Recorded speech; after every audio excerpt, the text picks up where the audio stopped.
नमस्कार, मी अजिंक्य भातंब्रेकर. तुम्ही पाहताय न्यूज 18 लोकमत. मृत्यूचा महामार्ग या आपल्या विशेष कार्यक्रमामध्ये आपल्या सर्वांचं स्वागत. पुण्यामध्ये आजचा सोमवार हा अपघातवार ठरलाय, कारण पुणे बंगळुरू महामार्गावर पहाटे 4 ते सकाळी 11 वाजेपर्यंत एकूण 5 अपघात झाले. एका पाठोपाठ एक झालेल्या अपघातांच्या या मालिकेत 3 जणांचा मृत्यू झालाय, तर 10 जण जखमी झालेत. यामध्ये घटनास्थळाची पाहणी करण्यासाठी जाणाऱ्या पोलिसांच्या 2 वाहनांनाही अपघात झाला. 4 पोलीस कर्मचारी देखील जखमी झाल्याची माहिती मिळाली.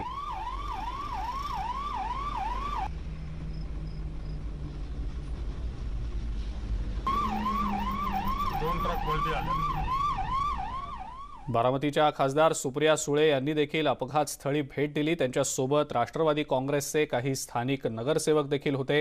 पुणे बंगळुरू महामार्ग हा केंद्राच्या राष्ट्रीय महामार्ग प्राधिकरणाच्या अखत्यारीत येतो. आम्ही वारंवार पाठपुरावा करतोय. त्यांनी महामार्गाचा विकास आणि दुरुस्ती त्वरित पूर्ण करावी. आम्ही पाठपुरावा करतो, पण कामं पूर्ण होत नाहीत, अशी खंत त्यांनी व्यक्त केली आहे. पुणे बेंगलोर महामार्गावरती पाषाण सूसचा जो लिंक रोड आहे त्याची पाहणी करण्यासाठी खासदार सुप्रिया सुळे आहेत त्या आलेल्या आहेत. या महामार्गावरती सातत्यानं अपघात घडत आहेत. त्यांनीही नॅशनल हायवे ऑथॉरिटीच्या अधिकाऱ्यांना गेल्या वेळी फैलावर घेतलेलं होतं. आपल्या सोबत ते आहेत, त्यांना विचारूया. हा महामार्ग साधारण कात्रजपासून ते वाकडपर्यंत अपघातांचा केंद्रबिंदू ठरतोय. आज सकाळी 2 अपघात झालेत, 3 जणांचा मृत्यू झालाय.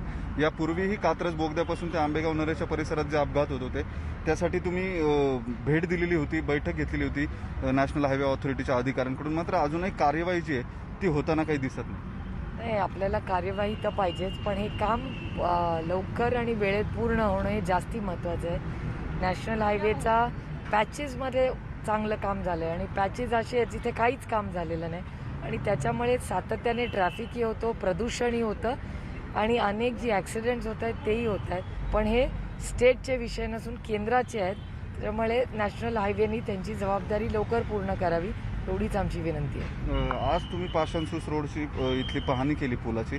काम कुठपर्यंत आले आणि आपल्याला काही कमिटमेंट्स जे आहेत त्या देण्यात आल्यात का? कधीपर्यंत पूर्ण होऊ शकेल, डेडलाईन पाळेल किंवा पाळणार नाही? मला असं वाटतं 2022 पर्यंत हा ब्रिज पूर्ण होईल आणि काही सर्व्हिस रोड्स आहेत त्याच्याही मागण्या आहेत. तर सगळे आमचे नगरसेवक आणि मी आज म्युन्सिपल कमिशनरशीही बोलणार आहोत की हे सर्व्हिस रोडचं कामही पूर्ण होणं अतिशय गरजेचं आहे.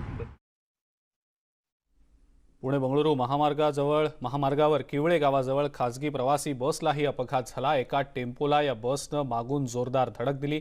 या अपघातात एका प्रवाशाचा मृत्यू झाला असून 9 जण जखमी झालेले आहेत. लातूरहून ही बस मुंबईकडे जात होती.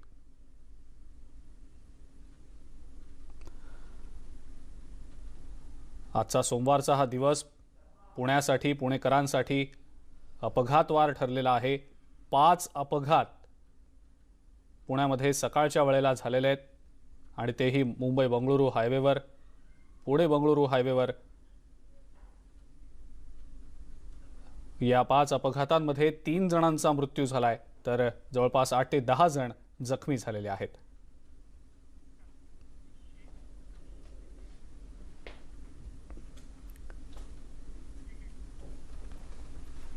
आणि या अपघात सत्राच्या बाबतीत आपण अधिक माहिती जाणून घेणार आहोत. आपल्या सोबत आपले प्रतिनिधी अनीस शेख आहेत सध्या, आणि सोबतच महामार्ग अभ्यासक तज्ञ संजय शिरोडकर देखील आहेत. दोघांचे मी यामध्ये स्वागत करतो या विशेष कार्यक्रमामध्ये. सर्वात आधी अनीस, खूप जास्त प्रमाणात हे अपघात गेल्या काही दिवसात पुणे बंगळुरू महामार्गावर होताना दिसत आहेत आणि काही उपाययोजना यावर केल्या जात आहेत का, याबद्दल सध्या जोरदार चर्चा सुरू आहे. नागरिक देखील सातत्यानं मागणी करतायत की जे स्पॉट आहेत हे अपघात सातत्यानं घडणारे, त्या स्पॉट्सवर तातडीनं काहीतरी उपाययोजना केली जावी, पण अजून काही झालेलं दिसत नाही. आणि काय नेमकी याबद्दलची माहिती आहे? मुंबई पुणे एक्सप्रेस वे जो आहे 94 किलोमीटर, या 94 किलोमीटरवर अपघातांचं सत्र सुरूच आहे. आपण जर पाहिलं तर मागील आठवड्याभरात या एक्सप्रेस हायवेवर 5 मोठे अपघात झालेले आहेत. जे वऱ्हाड घेऊन जाणारी बस आहे ती बस पलटली होती. त्याच्यानंतर आज आपण जर पाहिलं तर लातूरवरून मुंबईकडे जाणारी ही जी बस आहे ती एका टेम्पोला धडकली. असे भीषण अपघात जे आहे ते आता नित्याचीच बाब एक्सप्रेसवेवर जी घडत आहे.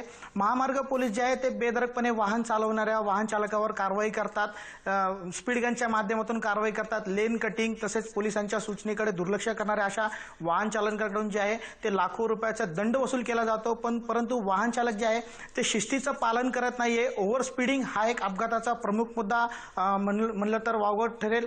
एकूणच या एक्सप्रेस हायवेवर जे आहे ते अपघातांचं सत्र जे आहे ते मोठ्या प्रमाणात वाढलेलं आहे. या अपघातांमध्ये अनेक प्रवाशांना आपला जीव गमावा लागला आहे, तर अनेक जे प्रवासी आहेत त्यांना कायमचं अपंगत्व आलेलं आहे. या संपूर्ण एक्सप्रेस हायवेवर 94 किलोमीटरवर आडोशी बोगद्याचा जो पलीकडचा उतार आहे तो एक हॉटस्पॉट मानला जातो. तसेच आता मुंबई पुणे एक्सप्रेसवेवर मुंबईकडून पुण्याकडे येताना जो 94 किलोमीटरचा टर्न आहे तोही अतिशय धोकादायक आणि या टर्नवरती अनेक अपघात जे आहे ते घडलेले आहेत. पोलिसांकडून वारंवार सूचना करण्यात येतात की शासनाने दिलेल्या वाहनं जी आहेत ती बेधडकपणे चालू नका, नियमांचं पालन करा. तरी देखील वाहन चालक जे आहेत ते प्रशासनाच्या नियमांकडे दुर्लक्ष करतात आणि गंभीर स्वरूपाच्या अपघाताला जे आहेत ते कारणीभूत ठरत आहेत असं आपल्याला आता पाहायला मिळत आहे. आजही जो अपघात झाला पहाटे 4च्या दरम्यान वनिता ट्रॅव्हल्सची जी बस होती ती पुढे जाणाऱ्या एका ट्रकला जे आहे टेम्पोला जे आहे ती धडकली आणि या अपघातामध्ये एका प्रवाशाचा जो आहे तो मृत्यू झाला, तर 9 प्रवासी जे आहेत ते गंभीर जखमी झालेले आहेत. बिलकुल अनिस, पण काही काही असे स्पॉट्स आहेत ज्या स्पॉट्सवर वळणं जी आहेत ती थोडीशी धोकादायक आहेत. काही ठिकाणी कामं सुरू आहेत, काही ठिकाणी दुरुस्तीची कामं आहेत, इतरही अनेक गोष्टी आहेत आणि या अपघातांना अनेक कारणं देखील गेल्या काही दिवसांमध्ये सांगितली जात आहेत. सातत्यानं याविषयीचा पाठपुरावा लोकप्रतिनिधींकडून केला जातोय, मात्र राष्ट्रीय महामार्ग प्राधिकरण या संदर्भात काहीही कार्यवाही करताना दिसत नाही असा आरोप देखील होतोय. खासदार सुप्रिया सुळे देखील घटनास्थळी आलेल्या होत्या आज सकाळी या सगळ्या अपघातांच्या सत्रानंतर. त्यांनी देखील इथल्या सगळ्या परिस्थितीचा आढावा घेतला. त्या देखील हतबलतेनं म्हणत होत्या की काही कार्यवाहीच होत नाहीये. मग नेमकं असं का होतंय? लोक सातत्यानं, नागरिक सातत्यानं बोलतायत यावर काहीतरी कार्यवाही करा, काहीतरी उपाययोजना करा. मग हे सगळं का होत नाहीये? एखादा अपघात जर घडला तर त्यावेळेसच तेवढ्यापुरते जे वातावरण असतं ते गरम असतं. जे तक्रारी आहेत त्या महामार्ग पोलिसांकडे जातात किंवा प्रशासनाकडे जातात, परंतु यानंतर कुणीही लक्ष देत नाही. त्यामुळेच या जे अपघात ठरणारे जे हॉटस्पॉट आहेत त्यावरती MSRTC असेल किंवा IRB असेल यांच्याकडून काही उपाययोजना केल्या जात नाहीत. रात्रीच्या वेळेस जे अपघाताचे हॉटस्पॉट आहेत त्या ठिकाणी ब्लिंकर्स लावले जावेत, त्या ठिकाणी रेडियमच्या ज्या धोकादायक अशा बोर्ड आहेत ते लावले जावेत, परंतु एक्सप्रेसवेवर तरी असं काही जे आहे ते पाहायला मिळत नाहीये. यामुळेच अपघात जे आहे त्या अपघातांचं प्रमाण रात्रीच्या वेळेस जे आहे ते वाढलेलं आहे. बिलकुल. आपण आता संजय शिरोडकर यांच्याकडे जाणार आहोत. संजयजी, आपलं पुन्हा एकदा स्वागत न्यूज 18 लोकमतमध्ये. हे जे अपघात गेल्या काही दिवसांपासून सतत या पुणे बंगळुरू महामार्गावर घडताना दिसत आहेत, या अपघातांमध्ये निश्चितपणे मानवनिर्मित चुका देखील आहेतच, त्या सातत्यानं होत आहेत देखील आणि त्यामुळे देखील अपघात वाढत आहेत. मात्र फक्त तीच कारणं आहेत का की या व्यतिरिक्त देखील कारणं आहेत या पुणे बंगळुरू महामार्गावर अपघात घडण्याची? आपला अभ्यास नेमका काय सांगतो?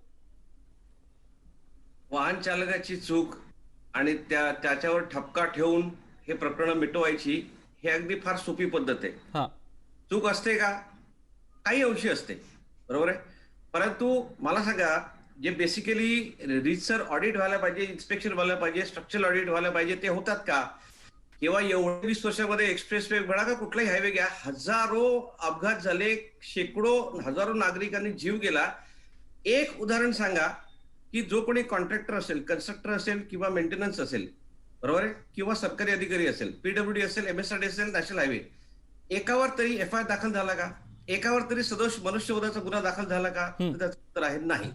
दुसरी गोष्ट मी तुम्हाला अगदी पुराव्यासकट जातो. हा रिपोर्ट आहे, फोर्ट्रेस कन्सल्टंट आहे हा. यांनी मे 2019ला मुंबईतल्या 30 पेक्षा जास्त फ्लायओव्हर जे आहेत मुंबईमध्ये त्याच्यावर लाखो वाहनं आणि शेकडो नागरिक रोज प्रवास करतात. हा रिपोर्ट म्हणतो की 19 वर्षांमध्ये म्हणजे बांधण्यापासून आजतागायत मे 19 म्हणजे 19 वर्षांमध्ये डिटेल स्ट्रक्चरल ऑडिट झालेलं नाहीये. मला 19 वर्ष काय करत होते? आणि 19 वर्ष ही लोक माणसांच्या जीवाशी का खेळतात? Point number 1. मग ते अपघाताचं कारण नाही का? अशी अनेक उदाहरणं आहेत. मुंबई पुणे एक्सप्रेसवे घ्या, पुणे सातारा घ्या, दहिसर सुरत, तर अक्षरशः मृत्यूच्या सापळ्या लक्षात घ्या. तुम्ही जाऊन कुणाला क्रॅश बॅरियर नसतो, जो डिव्हायडर असतो डिव्हायडर हा इतका ठिसूळ असतो की तुम्ही लात मारा आणि तो फुटतो. मग त्याच्यावर वाहन धडकल्यावर काय होणार? क्रॅश बॅरियर टाईट नसतात. बॅरियर तुटल्यानंतर ते परत बांधले जात नाहीत. ग्लो साईन्स आहे, साईन बोर्ड्स आहे, इंजिनिअरिंग फॉल्ट आहेत. उतार जो आहे ना किंवा पायऱ्या आहेत, तुम्ही कुठल्याही फ्लायओव्हर घ्या किंवा वारजे बायपासला नॅशनल हायवेचं जे ऑफिस आहे ना त्याच्या बरोबर एक फ्लायओव्हर आहे, तिथे अक्षरशः पायऱ्यांचा रस्ता झालेला आहे. लक्षात घ्या. हे ढळढळीत डोळ्यासमोर असून सुद्धा हे इंजिनिअरिंग फॉल्ट आहेत. याच्यावर कारवाई होते का? काही टर्न्स जे स्ट्रीप आहेत किंवा मागे एकदा दहिसर सुरतला विरार किंवा मनोरच्या टोलच्या आसपास एक ट्रक उलटलेला, कितीतरी मला वाटतं लोक त्या दबून मेली होती. तो अपघात नॅशनल हायवेच्या किंवा कॉन्ट्रॅक्टरच्या त्या प्रोग्रेस रिपोर्ट मध्ये यायला पाहिजे, तोच गायब करतात. म्हणजे हे लोकांनी ऍक्सिडेंट पण गायब केलेले आहेत, हे लक्षात घ्या. त्याच्यामुळे इंजिनिअरिंग फॉल्ट हा डेफिनेटली असतो आणि ती सर्वस्वी जबाबदारी जी सरकारी यंत्रणा आहे, नॅशनल हायवे ऑथॉरिटी असेल किंवा पीडब्ल्यूडी असेल किंवा MSRDC असेल, यांचीच आहे आणि यांच्यावर सुद्धा कारवाई आणि गुन्हे दाखल व्हायलाच पाहिजेत. बिलकुल. संजयजी, एक छोटासा ब्रेक घ्यायची वेळ झालेली आहे. ब्रेक घेऊन पुन्हा एकदा आपल्याकडे येणार आहे आणि या व्यतिरिक्त आणखी काही महत्त्वाच्या मुद्द्यांवर आपण संजयजींकडनं माहिती जाणून घेणार आहोत. एक छोटासा ब्रेक आपण घेऊया, लगेच परतूया. बघत रहा news 18 Lokmat.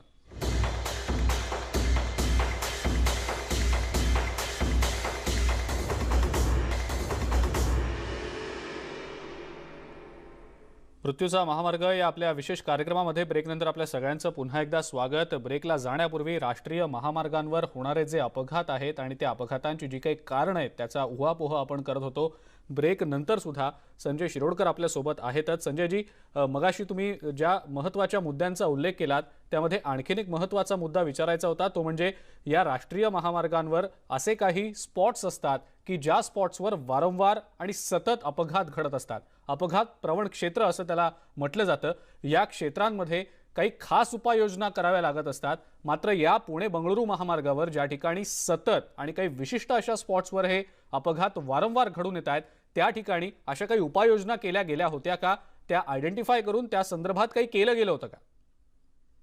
Ministry of road transport highways या मिनिस्ट्रीच्या अंडर एक स्पेशल सब्जेक्ट हा फॉलो केला जातो, ब्लॅक स्पॉट म्हणून.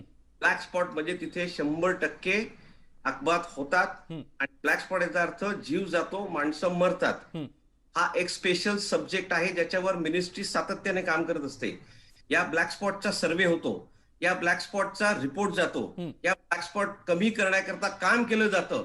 पण ज्या ताकदीने होणं गरजेचं असतं, ज्या सातत्याने होणं गरजेचं असतं, तो जो पुश लागतो तो होत नाही. जितक्या ताकदीने इतके किलोमीटर बांधले, इतके टोल वाढवले, इतकं केलं तितकं केलं, त्याच्यापेक्षा या ब्लॅक स्पॉटवर जर काम केलं. आणि दुर्दैवाने सांगावं असं वाटतं की WHO रिपोर्ट आहे, भारतामध्ये जवळजवळ 5 लाख नागरिक हायवेवर या अपघातांमध्ये गणतात. त्याच्यामुळे ब्लॅक स्पॉट हा स्पेशल सब्जेक्ट आहे, तो त्याच्यावर काम मिनिस्ट्री करत असते. पण ज्या ताकदीने लोकल ऑथॉरिटीनी मिळून मिसळून करायला हवं किंवा सातत्याने त्याचा पाठपुरावा सगळ्यांकडनं होणं अपेक्षित असतं, तो होताना दिसत नाहीत. आणि एकदा झालं की झालं. दुसरी गोष्ट की ओव्हरलोडिंग वाहनं, मग ती पॅसेंजरनी हो, मालानी हो, माल वाहतुकीनी हो का दगड माती रॅबिटनी हो, म्हणजे बस, ट्रक, डंपर हे सगळं घ्या. वाहन ओव्हरलोड झालं, त्याच्या कॅपॅसिटीपेक्षा तो वाढत गेला की ते वाहन मृत्यूचा सापळा बनून जातं आणि मग तो कोणाच्याही हातामध्ये नसतं. मग हे सगळं थांबवता येईल का? 100 नाही 101% थांबवत आहेत. का थांबत नाहीत हे सर्वश्रुत आहे, पण हे चुकीचं आहे आणि हे कुठेतरी थांबलं पाहिजे. प्रत्येकाने आपापली जबाबदारी इमानदारीने जर पार पाडली तर या सगळ्या गोष्टी कमी होऊ शकतात, असं माझं ठाम मत आहे. आणि बाकी मग कन्सल्टंट आहेत, IIT सारख्या संस्था आहेत की ज्या मदती करू शकतात. पण का होत नाही हे सगळं गौड बंगाली. संजयजी, स्ट्रक्चरल ऑडिटचा मुद्दा देखील तुम्ही मगाशी बोलताना उपस्थित केलात. स्ट्रक्चरल ऑडिट करणं खरं तर बंधनकारक असतं आणि ते केलं गेलंच पाहिजे. मात्र या अशा महत्त्वाच्या रस्त्यांवर ज्या ठिकाणी इतक्या मोठ्या प्रमाणात वाहतूक जात असते, ये जा होत असते वाहनांची, अशा या महामार्गांवर हे स्ट्रक्चरल ऑडिट नियमाप्रमाणे आणि ज्या वेळेला व्हायला हवं त्या वेळेला होतं का? आपला अभ्यास नेमका काय सांगतो? आणि ज्या पद्धतीनं बेदरकारपणे वाहनं चालवली जातात. वाहन चालकांची तर निश्चितपणे चूक आहे, पण त्या व्यतिरिक्त जे अपघात घडतात, जे वाहन चालकांच्या चुकीमुळे होत नसतात, ते कसे रोखता येतील असं वाटतं? स्ट्रक्चरल ऑडिट जर स्ट्रिक्ट केलं आणि तो रिपोर्ट फॉलो करून जर केलं ना, आता मला सांगा ना, मुंबईतले 30 पेक्षा जास्ती ब्रिजेस 19 वर्ष सुरू झाल्यापासून 19 वर्ष स्ट्रक्चरल ऑडिट होत नाही. याच्यापेक्षा आणखी शोकांतिका काय पाहिजे मला सांगा. मुद्दा क्रमांक 1. मुद्दा क्रमांक 2, स्ट्रक्चरल ऑडिट बेसिक मग रोड असेल किंवा ब्रिजेस असतील, IRC स्टँडर्ड्स आहेत, म्हणजे इंडियन रोड काँग्रेसचे स्टँडर्ड्स आहेत. त्या पद्धतीने बांधायला लागतं, त्या पद्धतीने मेंटेन करायला लागतं, त्या पद्धतीने काळजी घ्यायला लागते. बरोबर आहे. ही लोक फक्त नवीन टेंडर मध्ये सगळे लोक अडकलेली आहेत दुर्दैवाने. आता या टेस्ट कुठल्या असतात? मग तो रोड असेल किंवा ब्रिज असेल, साईड इन्स्पेक्शन असतं, टेस्टिंग असतं, राऊंड हॅमर टेस्ट असते, अल्ट्रासोनिक पल्स वेलोसिटी टेस्ट असते, ज्याला UPVT म्हणतात, व्हिज्युअल असतात, NDT रिझल्ट असतात, डिस्ट्रेस अनालिसिस असतं. त्याच्यानंतर तुम्ही त्याचं structure, superstructure, corners, bearing, expansion joints, drainage spouts, utility lines, bearing coat, lane, साधं लेन मार्किंग गेलं नीट करत नाहीत ही लोक, लक्षात घ्या. त्या गोष्टी होणं गरजेचं असतं, पण त्या सातत्याने जो पाठपुरावा लागतो लोकल ऑथॉरिटीकडनं, बरोबर, की ज्यांची जबाबदारी अल्टिमेटली शासन म्हणून त्यांचीच असते, हे होत नाहीत आणि हाकनाक जीव जातात. आणि दुर्दैवाने त्याचं कोणालाही, आपल्यालाही, लोकांना सुद्धा, त्याचं सुद्धा कोणालाही पडलेलं नाहीये. ही शोकांतिका आहे. बिलकुल बिलकुल. संजयजी, खूप खूप धन्यवाद. आपण इतक्या अभ्यासपूर्ण पद्धतीनं या सगळ्या बाबी उलगडून सांगितल्यात त्याबद्दल. हे राष्ट्रीय महामार्ग आहेत की मृत्यूचे सापळे आहेत असा प्रश्न पडल्याशिवाय राहत नाही. अपघातांची मालिकाच आज पुण्यामध्ये घडल्याचं आपण बघितलं. खरं तर यापैकी काही अपघात हे बेदरकारपणे वाहनं चालवणाऱ्या वाहन चालकांमुळे देखील होतात. पण वाहतुकीचे सगळे नियम जर काटेकोरपणे पाळले गेले तर हे अपघात निश्चितपणे कमी करता येतील आणि जे जीव हकनाक या अपघातांमध्ये जातात ते वाचवता येऊ शकतील. या विशेष कार्यक्रमामध्ये वेळ झाली इथंच थांबण्याची. ताज्या बातम्या आणि अपडेट्ससाठी बघत राहा फक्त न्यूज 18 लोकमत.